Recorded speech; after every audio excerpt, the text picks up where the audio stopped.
একবার এক নামাজে ওনার নাতিদেরকে নিয়ে হাজির হলেন, হাসান হুসাইন রাদিয়াল্লাহু আনহুমাকে নিয়ে।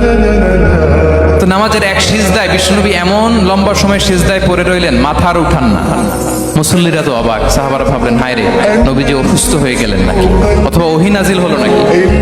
নামাজ শেষে সাহাবারা জিজ্ঞেস করলেন, ইয়া রাসূলুল্লাহ, আপনি কি অসুস্থ হয়েছেন নাকি ওহী নাজিল হচ্ছিল? এত লম্বা সিজদা দিতে তো কখন দেখি নাই।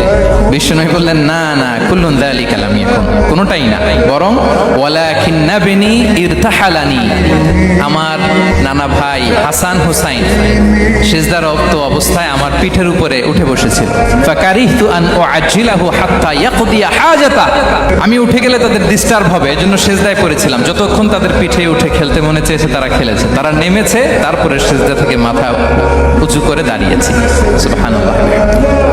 তা আমরা কাঁধে নিয়ে খেলবো তো দূরের কথা, আমরা অনেকে বাচ্চাদেরকে মসজিদে দেখলেই রেগে যাই, আছে না নাই? এক মুরব্বীরা আছে মসজিদে বাচ্চা দেখতে পারে না, দেখবেন হ্যাঁ, খিটখিটে মেজাজের হয়ে যায়, রিঅ্যাক্ট করে।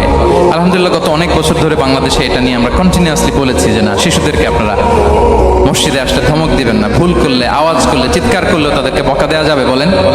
আজকে যদিও বকা খেয়ে মসজিদ থেকে ফিরে যায়, আর কোনোদিন মসজিদের দিকে পা বাড়াবে? ও যাবে ক্লাবে, হ্যাঁ, ও যাবে গানের কনসার্টে, আর ফেরাতে পারবেন মসজিদে? আর আসবে না, খবরদার।